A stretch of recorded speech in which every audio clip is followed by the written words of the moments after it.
Class 8 rational number exercise 1.1 के question number 7 में हम आ गए। हम क्वेश्चन नंबर 7 का क्या करेंगे, सॉल्यूशन अब करेंगे। तो सॉल्यूशन करने से पहले हम क्वेश्चन पढ़ते हैं। क्वेश्चन में लिखा हुआ है tell what property allow you to compute, यानी कौन सी प्रॉपर्टी के कारण हम इसको ऐसा लिख पा रहे हैं या इसको ऐसा हम क्या कर पा रहे हैं, सॉल्व कर पा रहे हैं। कैसा लिखा हुआ है, 1/3 इसको हम मल्टीप्लाई कर रहे हैं, फिर ब्रैकेट में लिख रखा है 6 इंटू 4/3 एज यानी यहाँ पे हम इक्वल लगा सकते हैं, इक्वल टू 1/3 इंटू 6 इंटू 4/3, यानी ये तीनों नंबर सेम है। बस ये है कि पहले 6 को 4/3 से मल्टीप्लाई कर रहे हैं, फिर 1/3 से कर रहे हैं, और सेकेंड केस में पहले 1/3 को 6 से कर रहे हैं, फिर क्या कर रहे हैं 4/3 को। अगर हम ए ले लें 1/3 और बी ले लें 6 और सी ले लें, क्या ले लें 4/3, तो हम इसको ऐसे लिख सकते हैं ए इंटू फिर क्या लिखेंगे बी इंटू सी, फिर हम क्या लिखेंगे ए इंटू बी इंटू सी। तो हम क्या देख रहे हैं, फर्स्ट केस में बी को सी से इंटू कर रहे हैं, फिर उसको ए से इंटू कर रहे हैं, और सेकेंड केस में ए को बी से इंटू कर रहे हैं, फिर किससे कर रहे हैं, सी से इंटू कर रहे हैं। तो हमने ऐसी प्रॉपर्टी पहले पढ़ी थी या नहीं पढ़ी थी? अगर आपको याद हो तो हमने कौन सी प्रॉपर्टी पढ़ी थी, एडिशन के लिए एसोसिएटिव प्रॉपर्टी पढ़ी थी। इसमें ए प्लस क्या किया था, बी प्लस सी किसके इक्वल था, ए प्लस बी, और वो फिर प्लस किसके इक्वल था, सी के। तो हमने ऐसी प्रॉपर्टी पहले भी पढ़ी थी, तो उसके अकॉर्डिंग हम बता सकते हैं कि ये कौन सी प्रॉपर्टी फॉलो करेगा। टेल व्हाट प्रॉपर्टी, क्वेश्चन में पूछा कौन सी प्रॉपर्टी है, तो हम इसका आंसर लिखेंगे कौन सी प्रॉपर्टी है, एसोसिएटिव प्रॉपर्टी।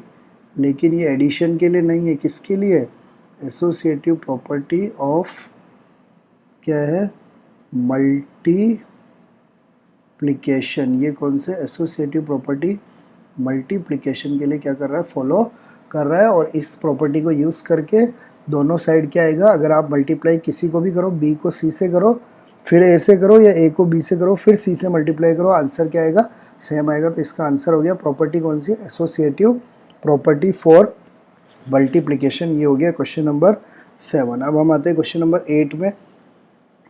क्वेश्चन नंबर 8 का हम सॉल्यूशन करेंगे।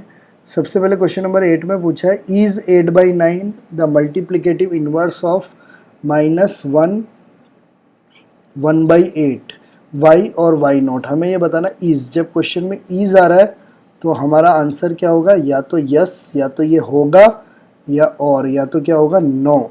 यस या नो में हमारा आंसर आना चाहिए। हमें बताना है इज 8/9, क्या 8/9 इस नंबर का मल्टीप्लिकेटिव इन्वर्स है या नहीं। तो हम पहले ये नंबर लिखेंगे, -1 1/8, ये मिक्स्ड फ्रैक्शन में दे रखा है।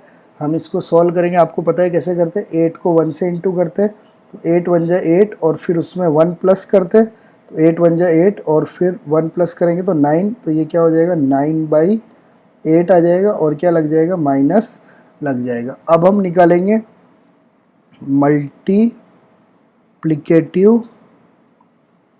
मल्टीप्लिकेटिव इनवर्स, हमें निकालना है ऑफ -9/8। अब -9/8 का हम क्या निकालेंगे, मल्टीप्लिकेटिव इनवर्स। तो आपको पता ही है मल्टीप्लिकेटिव इनवर्स क्या होता है, कि अगर हम ए और बी रैशनल नंबर है तो उसका मल्टीप्लिकेटिव इनवर्स क्या होगा, बी अपॉन ए, और इनको मल्टीप्लाई करने पे क्या आता है, 1 आता है, यानी इसका रेसिप्रोकली इसका क्या होगा, मल्टीप्लिकेटिव इनवर्स होगा। तो -9/8 का मल्टीप्लिकेटिव इनवर्स क्या हो जाएगा, 8/9, माइनस का 8/9, क्योंकि माइनस है तो माइनस तो रहेगा ही, और रेसिप्रोकल हो जाएगा 8/9। तो इन्होंने क्वेश्चन में पूछा है क्या 8/9 इसका मल्टीप्लिकेटिव इनवर्स है या नहीं, तो आंसर क्या हो जाएगा, नो।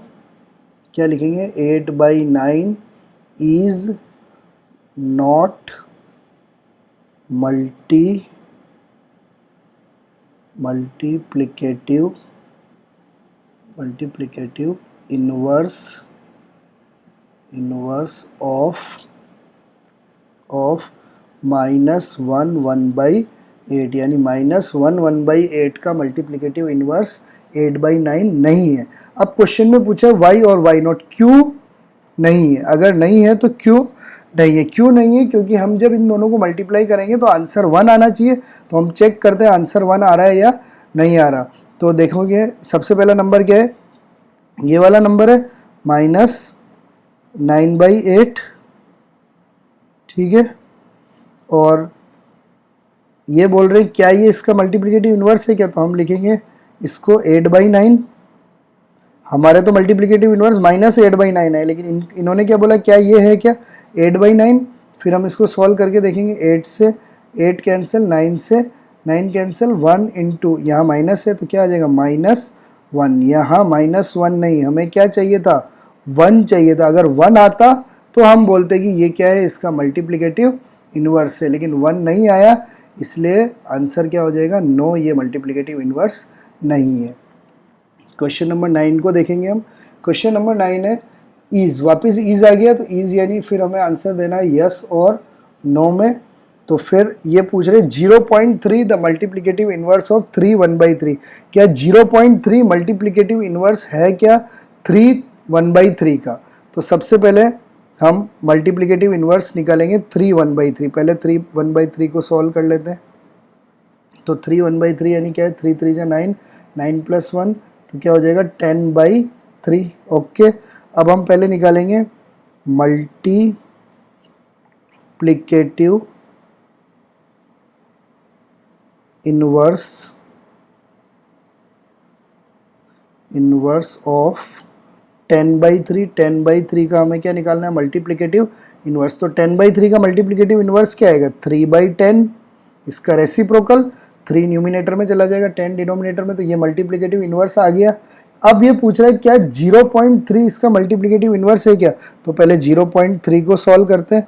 तो 0.3 है, पॉइंट हम हटाएंगे तो आपको पता है नीचे क्या लगता है 10, तो ये नंबर क्या बन गया 0.3 क्या बन गया 3/10। तो एक्चुअल में ये 0.3 जो आपको यहाँ लिख रखा है, ये 0.3 है क्या 3/10। और हमने क्या देखा, ये जो 3 1/3 है इसको 10/3 कर दिया, और इसका मल्टीप्लिकेटिव इन्वर्स क्या आ गया 3/10, और ये वही नंबर है। तो फिर इसलिए आंसर क्या आ जाएगा, yes 0.3 is multiplicative inverse of 3 1/3। तो 3 1/3 का मल्टीप्लिकेटिव इन्वर्स क्या है 0.3। उसके बाद हम नेक्स्ट क्वेश्चन में आते हैं, 10th क्वेश्चन में। 10th क्वेश्चन में है राइट, हमें कुछ आंसर्स देने हैं।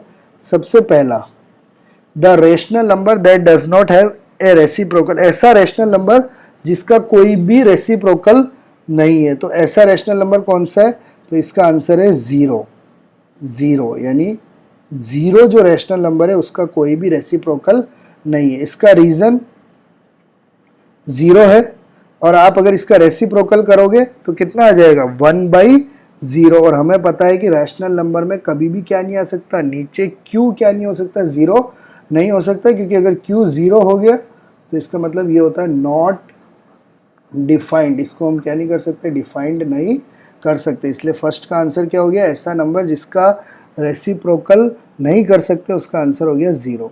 Second question, the rational number that are equal to the rational number, ऐसे रैशनल नंबर कौन से जिनका रेसिप्रोकल उनसे इक्वल है।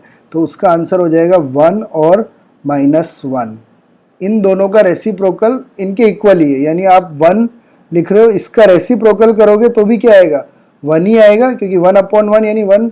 और आप अगर -1 का रेसिप्रोकल कर रहे हो तो भी क्या आएगा 1/-1, क्योंकि अगर आप -1 का रेसिप्रोकल करोगे तो 1/-1, और 1/-1 एक्चुअल में क्या होता है -1 ही होता है। तो ऐसे दो नंबर जिनका रेसिप्रोकल उनके बराबर हो, तो आपसे कोई पूछे 1 का रेसिप्रोकल क्या है तो आप बोलोगे 1 ही है, -1 का रेसिप्रोकल क्या है तो भी आप बोलोगे -1 ही है। Third question, the rational number that is equal to its negative, यानी ऐसा रैशनल नंबर जो उसके नेगेटिव के इक्वल है, तो वो क्या हो जाएगा 0, क्योंकि 0 ही ऐसा रैशनल नंबर है जिसका नेगेटिव और पॉजिटिव सेम है। क्यों, क्योंकि अगर 0 है तो 0 का पॉजिटिव भी 0 ही है और नेगेटिव भी क्या है 0 है। लेकिन दूसरे रैशनल नंबर में अगर 1 लेंगे तो 1 का नेगेटिव क्या होता है -1, तो 0 ही आंसर है इसका। 0 ही ऐसा रैशनल नंबर है जिसका नेगेटिव और उसका पॉजिटिव दोनों क्या है इक्वल है। उसके बाद हम नेक्स्ट क्वेश्चन में आएंगे 11th क्वेश्चन। इसका फर्स्ट पार्ट 0 हैज़ रेसिप्रोकल, क्या 0 के रेसिप्रोकल है क्या? तो इसका आंसर हो जाएगा नो, 0 का क्या नहीं है रेसिप्रोकल नहीं है। The number dash and dash are there on reciprocal, ऐसे कौन से नंबर है जिनके खुद के ही रेसिप्रोकल है? तो अभी हमने किया 1 और क्या है -1 जो अपने खुद के ही रेसिप्रोकल है। नेक्स्ट रेसिप्रोकल बताना है -5 का, तो -5/1 होता है, तो इसका रेसिप्रोकल क्या हो जाएगा 1/-5। या आप इसको ऐसे भी लिख सकते हो -1/5, क्योंकि मैंने बताया था माइनस ऊपर लिखो या नीचे लिखो बात बराबर है। रेसिप्रोकल बताना है 1/x का, तो 1/x का रेसिप्रोकल क्या हो जाएगा x/1, और x/1 को हम सिंपल क्या लिख सकते हैं x भी लिख सकते हैं। x/1 लिखो या x भी लिख सकते हैं। The product of to rational number इस, अगर हम दो रैशनल नंबर को इंटू करें, जैसे 2/3 रैशनल नंबर है और 4/6 रैशनल नंबर है, आप अगर इनको इंटू करो तो 2 को 1 से किया, यहाँ 3 आ गया, 4/3, 3 जा क्या आ गया 9। तो अगर आप किसी भी दो रैशनल नंबर को प्रोडक्ट करोगे तो वापस क्या आएगा रैशनल नंबर ही आएगा। दो रैशनल नंबर को मल्टीप्लाई करने में क्या आएगा रैशनल नंबर ही आएगा। हमने क्लोजर प्रॉपर्टी को पढ़ा था, उसमें बोला था अगर दो रैशनल नंबर को ऐड करेंगे तो भी रैशनल नंबर आएगा, इंटू करेंगे तो भी रैशनल नंबर आएगा और मल्टीप्लाई करेंगे तो भी रैशनल नंबर आएगा। डिवाइड करेंगे तो जरूरी नहीं है। The reciprocal of positive rational number, अगर पॉजिटिव रैशनल नंबर है तो उसका रेसिप्रोकल भी हमेशा क्या रहेगा पॉजिटिव ही रहेगा। यानी कि अगर मान लो मैंने 1/3 एक पॉजिटिव रैशनल नंबर है तो इसका रेसिप्रोकल क्या हो जाएगा 3/1, यानी ये भी क्या रहेगा पॉजिटिव रहेगा। लेकिन अगर एक नेगेटिव रैशनल नंबर है तो उसका भी रेसिप्रोकल क्या रहेगा नेगेटिव ही रहेगा। तो हमेशा पॉजिटिव रैशनल नंबर का रेसिप्रोकल हमेशा क्या रहता है पॉजिटिव ही रहता है। तो इसके साथ हमने 1.1 एक्सरसाइज को पूरा क्या कर लिया कंप्लीट कर लिया है। अब आप इसको अपने नोटबुक में करके रिवाइज कर सकते हैं और फिर जो भी क्वेश्चन आपको नहीं समझ में आया वो आप कमेंट बॉक्स में लिख सकते हो। मैं आशा करता हूँ कि आपको हमारा ये वीडियो पसंद आया होगा, और अगर आपको ये वीडियो पसंद आया है तो आप हमारे चैनल को सब्सक्राइब कीजिए और वीडियो को लाइक कीजिए और शेयर कीजिए। Thank you for watching.